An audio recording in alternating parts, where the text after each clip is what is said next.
Hi, Winn's Baptist. This is Drew and Lisa DeCure here, and we just wanted to give you guys a quick update on what we're up to, what our ministry looks like now, and how we're doing.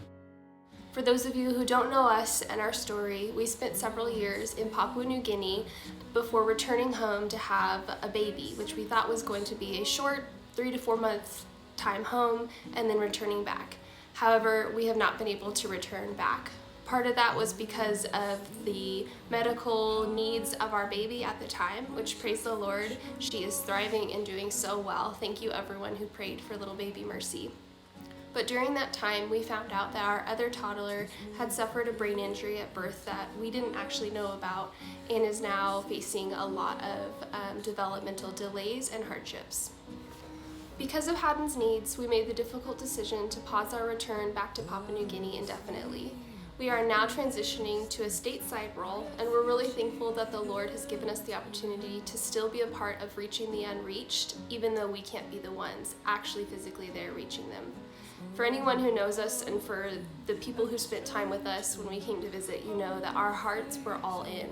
We wanted nothing more than to live and be in Papua New Guinea. And so this has been a really, really challenging time for our family, and one of those situations where we're just trusting the Lord that He has something more and greater and better. So the role that the Lord made available for us was to serve in missions mobilization.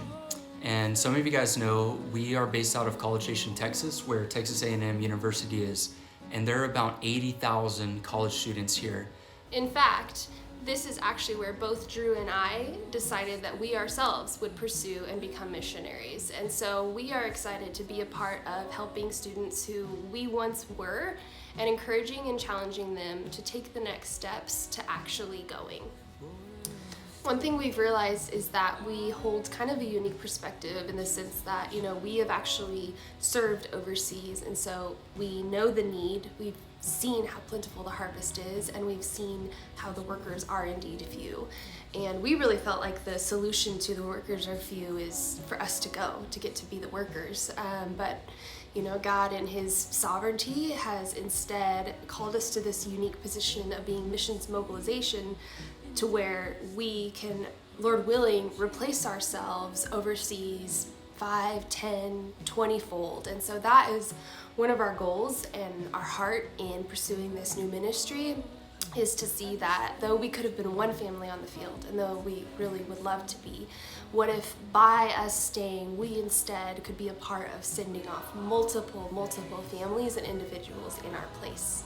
As I'm often sharing on campus with student organizations or sharing at events, I'm reminded that when I was a student, there was a traveling representative for our mission, Ethnos 360, and he came and shared at a conference that I was at, and it really challenged me to go on a short-term trip.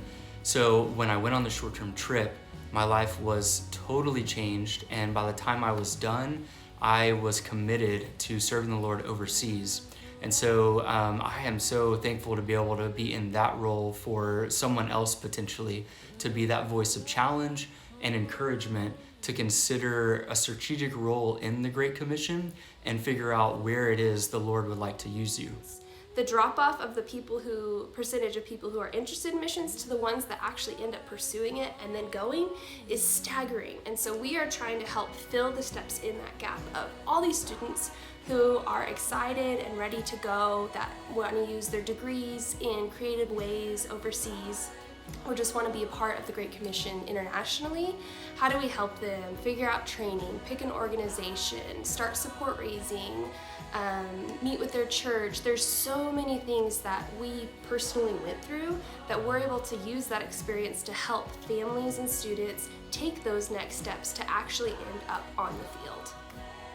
We're really thankful to do this because there are not many missionaries in our area, and so we get to interact with these students, challenge them, and engage with them, and actually get to see the Lord grow them while they're here studying, and they can't travel much, they can't go overseas, but they get to grow in God's Word and in their understanding of God's heart for the nations. So we hope that gives you guys a little bit of an understanding of where we're headed and what we're doing ministry-wise, as well as just let you know how our family is doing. Everyone is doing pretty well.